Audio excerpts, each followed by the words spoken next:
are going to talk about hot topics in HR and a little bit of context. Nic and I, we talk about lots of different things in the HR world, don't we? And I think it might have been a couple of months ago, I should have checked before I came in here, there was this kind of raft of negativity against the HR community. And it felt like it was coming from all directions. And then that kind of led into a little bit of CIPD bashing as well. So Nic and I were having a really good conversation about this. And I said, you know what? I think a lot of people would have liked to have heard that conversation that we just had and kind of sharing our thoughts. So that's how this LinkedIn Live came about. So we've got some HR hot topics that we're going to talk about. They're just a couple of the things. But if you want to ask us questions, I can see comments coming in already. Yeah, they're flooding in. It's great. If we do see any questions that are completely random, then we will do our best. Nic and I post frequently on LinkedIn. You probably see our posts. So we're testing this as a format and a concept to see if people are wanting to hear more from us and our thoughts and answer questions. So Nic, before we kind of get into other things, do you want to properly introduce yourself for people that don't actually know you? Yeah, absolutely. Absolutely. Yeah, well, I was going to say, if people are not connected with us, make sure that you find our profiles and connect and click the bell to get our posts. Yes. It's always useful to remember that. I think the bell is a little known function on the LinkedIn profile, but it's really good if you want to get updates on people's profiles. I am the head of employment and HR director at a law firm called Actons. We're based in Nottingham, and Claire's right. We post a fair bit on LinkedIn, and it's a great opportunity just to share stuff that we're thinking about and that we're doing. And yeah, we work with a range of clients through from sort of household names that you will have heard of through to some smaller SMEs and everything in between. And we cover the full range of employment law stuff. So it's great to be on. Claire, I always have to remind you to introduce yourself and what you do. So you go next. I know, and I'm looking at the people going, I know lots of these people that are saying hello. So apologies if you've already heard my introduction. My name is Cathcart. I have worked in HR for about 17 years. And then 2 years ago, I quit my in-house HR job and set up the Elevate Hub. So the Elevate Hub is a platform, a development space for HR professionals that want to develop their skills, their knowledge, their confidence, their career, everything around being better and developing ourselves. So, but I can see lots of the members commenting already, so that's great. Yeah. Before we get into it, I don't know if anyone has seen, Nic has made it to number 2 on the legal linked influencers list today. Easy to well say. Done, Nic. The posting on LinkedIn is working. It's doing something. Genuinely, you do show up for the HR community, and that's paying off. So lovely to see that. So HR most influential list and now legal linked influencer list. There you go. That's very kind of you. Very kind of you. Shall I pose the first question to you, Claire, and we'll get started? Let's do it. We'll jump run out of time otherwise. Yeah. So you mentioned the HR profession getting a bit of a hard time recently. I think that was exacerbated by a certain Times article. There was a podcast as well on the BBC where there was some debate as to the merits of the HR profession in its entirety, pretty much. And we both kept a close eye on that and posted about it a bit and that kind of thing. Why do you think the profession's had a bit of a hard time recently? Where do I start with this? But before I answer the question, I actually looked up the headline for that article in the Times, in case anyone didn't see it. You want to go have a look? How HR took over British business and got in the way of actual work. Harsh. I thought it's very harsh.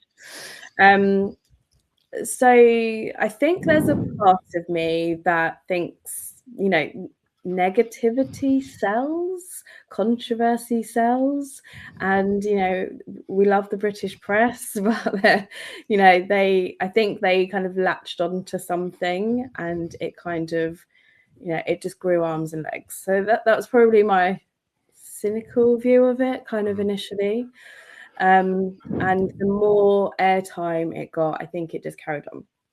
What I really struggle with this situation is that if you don't work in HR, it's really hard to understand what it's actually like. Mm-hmm. And if you don't work in HR and you're watching this, then you probably won't be able to relate to that. But I think HR is a tough gig. It's a very tough gig, and people don't generally understand it. There's lots of things that HR have to get involved in, and we get a bad rap. So we are, we're announcing redundancies, for example, and we may not have made the decision around that. It may have come from the board, but we're always the people that are getting involved with the negative decisions. So I think sadly there's lots of ways that we can be attacked. Yeah. And it made me feel really uncomfortable, because I tend to avoid negativity on LinkedIn, but it got to the point where I was just getting so angry with it that I have to share this. It died down a little bit, but yeah, I'm sure it won't be the last of it. Did you have any thoughts on it, Nick? Yeah, well, my friend Gareth in the chat's just put, they've been bashing HR for the last 25 years, so nothing new. So there we go. There you go. Thanks, Gareth. Yeah, to me, it felt a bit like the profession was maybe being scapegoated for other things, in society. So the economy's tough. The business growth is slowing. And actually, as you say, it's very rare that HR is the only driving force in an organization on most things. Yes, they want to be involved and they are driving certain agendas, but actually to be blamed for everything that's bad in the world at the minute, just seemed a bit much. But I agree, there's a lot of media attention around it. And the negativity does sell, but it felt to me like it was a good way of, people blaming somebody for difficult times. And the world's an uncertain place at the minute, isn't it? So I can see that. The other side of this, it was maybe related to it to a certain extent, was the CIPD getting a bit of a hard time as a result of maybe not coming out quickly enough to defend the profession, when actually lots of people were talking about this, supporting its members in the right way. It's been a kind of mixed, at best, I suspect, a mixed reaction. What did you make of that? Yeah, but I think I'm going to call it CIPD bashing. If there's anyone watching from the CIPD, I don't mean that in a kind of a derogatory way, but I think the CIPD bashing has continued actually beyond that. Definitely they were criticised because they didn't respond. And I think that silence actually spoke volumes. I personally think they needed to step in a little bit quicker. Peter Cheese obviously took a lot of heat as well. He announced his resignation November at the Manchester CIPD ACE event. So we don't know what conversations they've had, but obviously he was attacked as an individual as well. And the CIPD continues to be criticised because I guess members expect things from them which they're not seeing. Members want them to be offering things that they don't offer.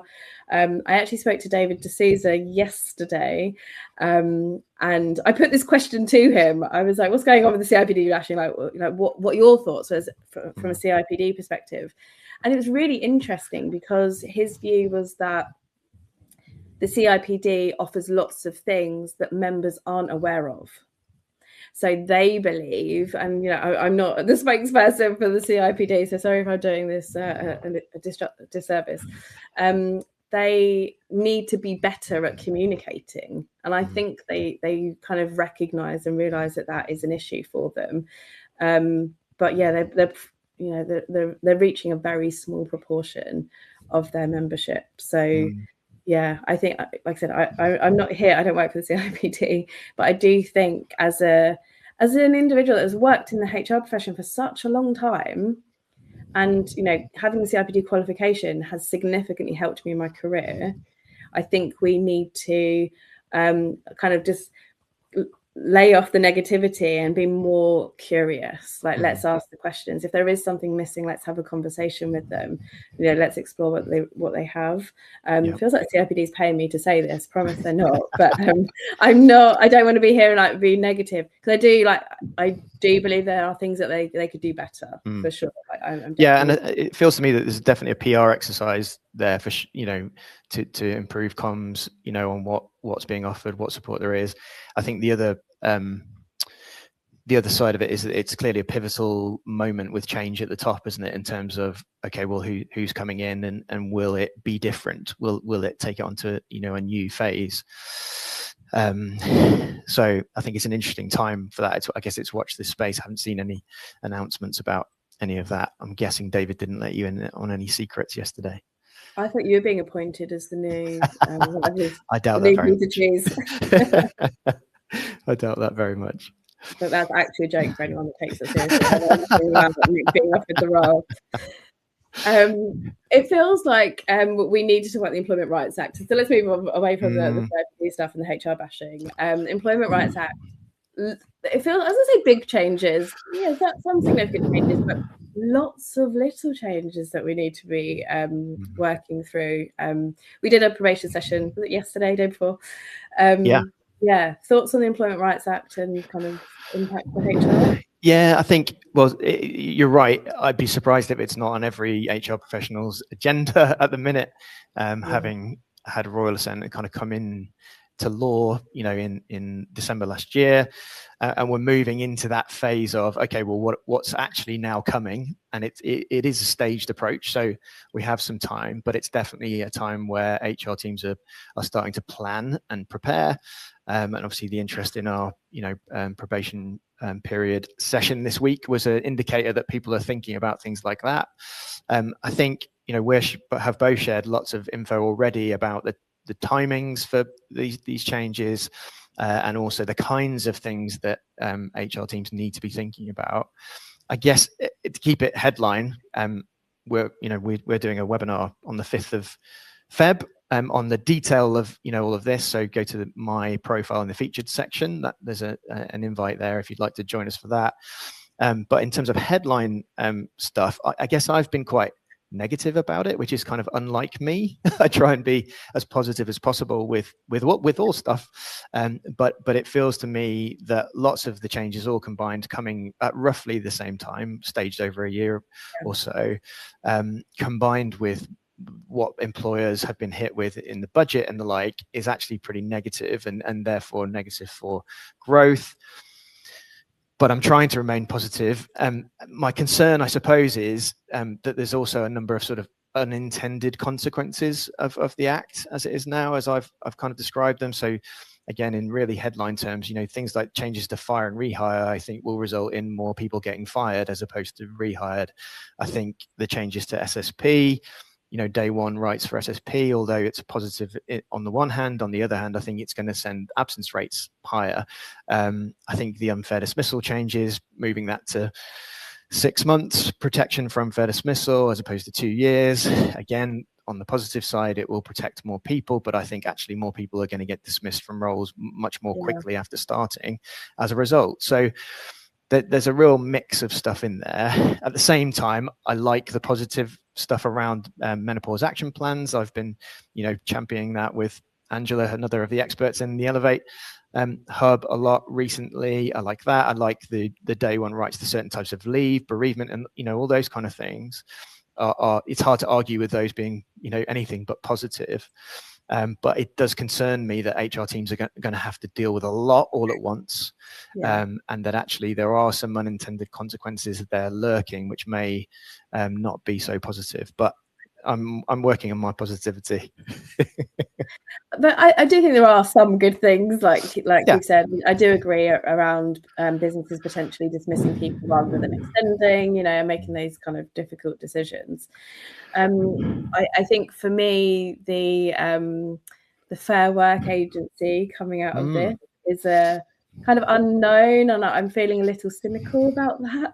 There's me going, I'm like always positive. I don't like avoid the negativity. Listen to me today. My kettle broke this morning. I haven't had a proper cup of tea. Yeah, I think the Fair Work Agency, I have some concerns about that. I don't know if you have any thoughts on whether that's going to. I think it's an interesting one. I agree. There's a lot of uncertainty around that. I think in theory that, you know, we're looking at April this year for that coming, you know, into play.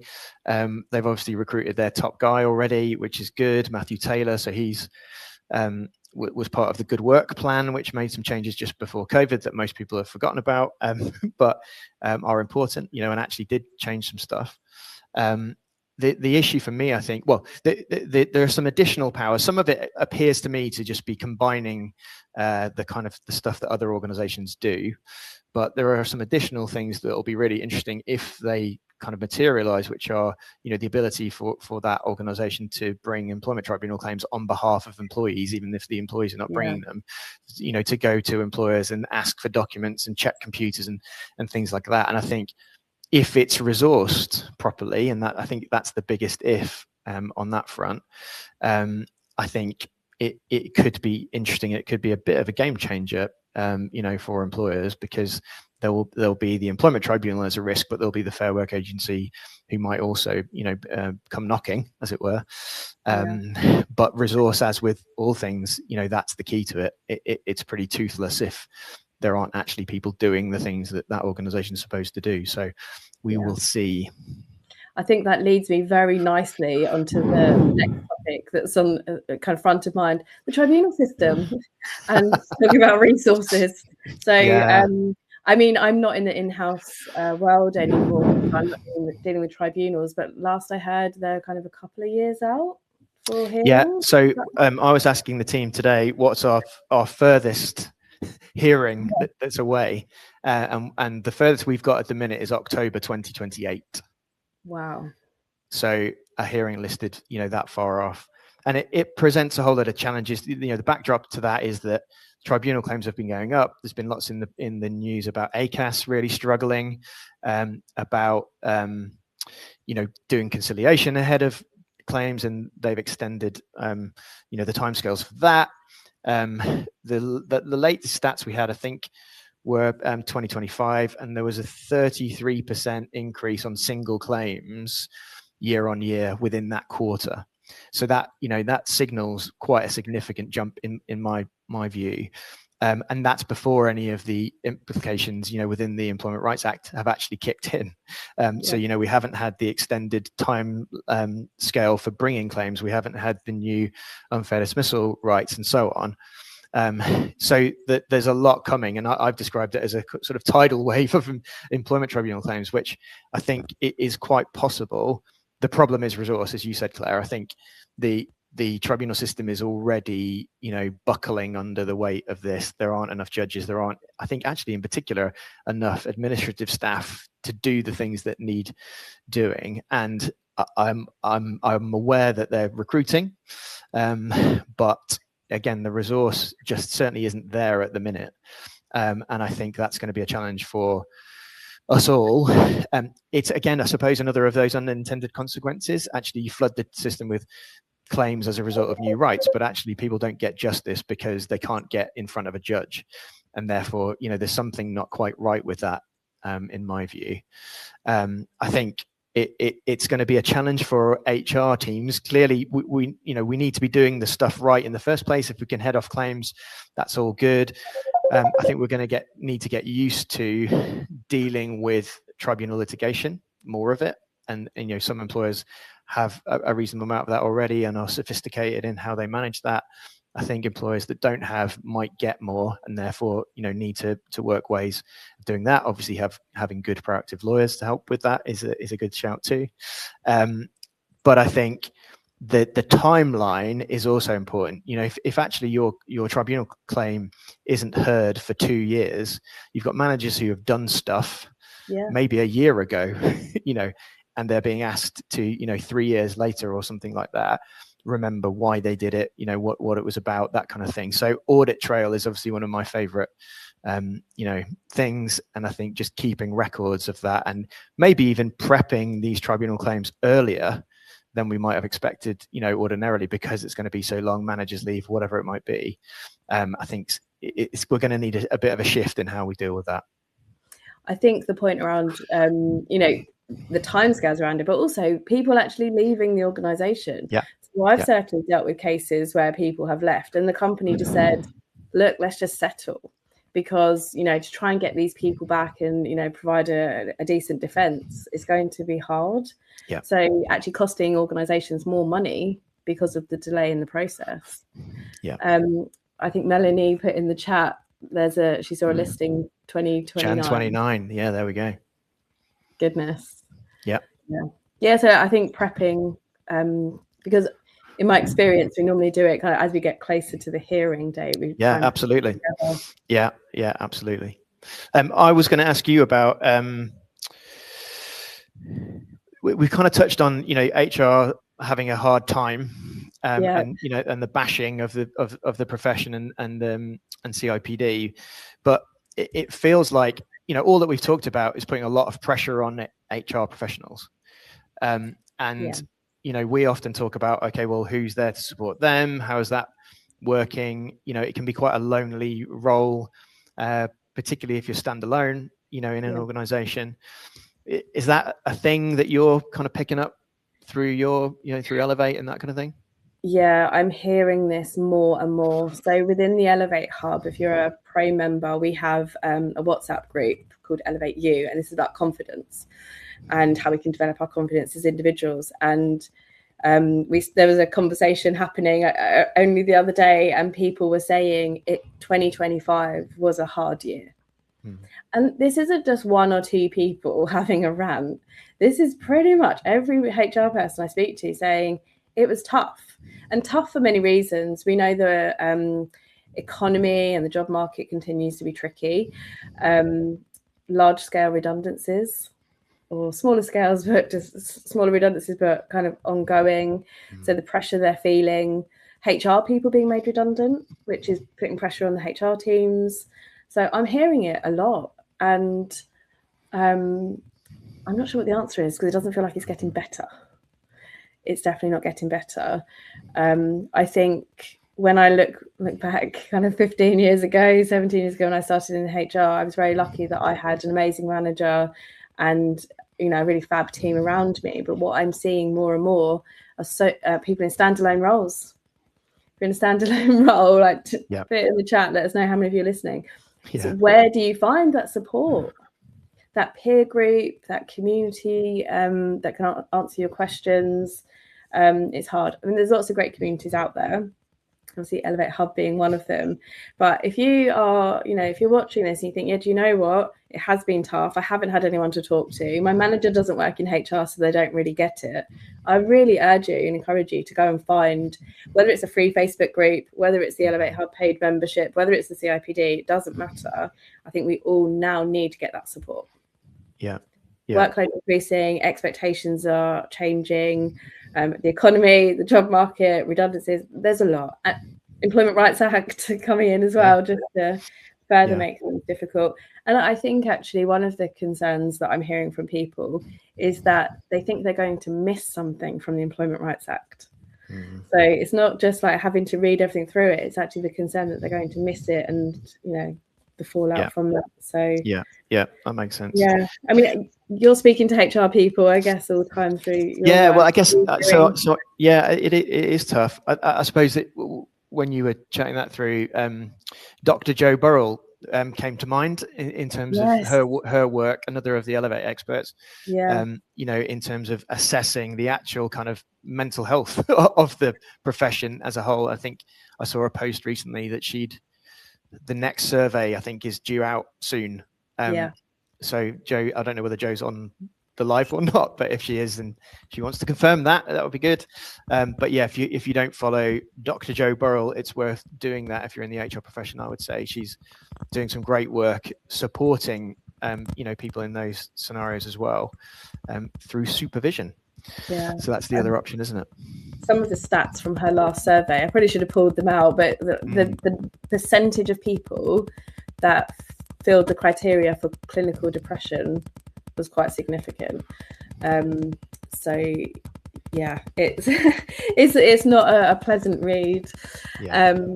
Lots of comments coming through. I haven't been able to keep up because they're going through. And if you've joined the live recently, say hi. We'd like to know. We can't actually see too much about who's on unless you comment. So we'd love a comment or two in there. Yeah, as someone said, I entered the world of HR last year, and I now realise I couldn't have chosen a worse time to join HR. I'm going to check out the Elevate Hub. Okay, that's great.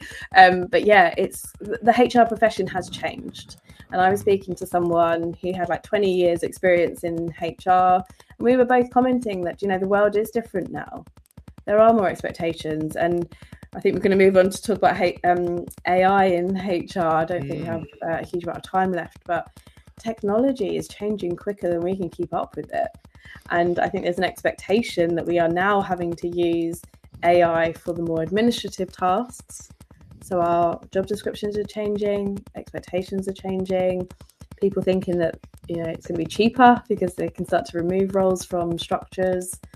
So yeah, if you are feeling it, you're not alone. We're talking to lots of people that are in a similar situation.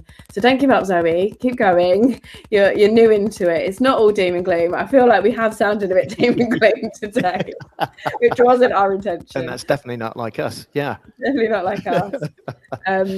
But you know what? These are real issues, and I think, you know, this just highlights what it's like to work in HR. There are things that can bring you down. It can be emotional at times. And just recognizing that it is a tough gig. So yeah, you're definitely Claire, we have a question. This is completely unscripted. What would you say the main priority for HR teams in 2026? So do you want to go first? I definitely have an answer. Well, it might be the same answer. It's got to be the ERA and just making sure that you're all over it. Because like I said, you might miss things. And, you know, Nic and I are talking about doing more webinars and sessions and just bringing it to life and making it really practical. So yeah, it's hard. It's certainly in my world, it's very hard to avoid that being number one priority at the minute. You know, there are other things, obviously, that HR teams do and will prioritize, but I think the Act, because it covers so many different areas, such a wide range of employment law, it's touching nearly every bit of HR, I think. So yeah, that would have to be mine. I think it's really. I'm conscious that we have 2 minutes left until our end time, so I'm going to add a couple more things. I talked about it in the HR Breakfast Club this morning. If you don't know what the HR Breakfast Club is, drop me a message. Virtual networking, it's free to join. We were talking about the importance of developing ourselves, because we are prioritizing everyone else. So what does that look like for you? Are you blocking time out in your diary so you can actually have some protected thinking space? Are you going on courses? Are you joining webinars? We have to do better at developing our own skills. Otherwise, we're just going to fall behind.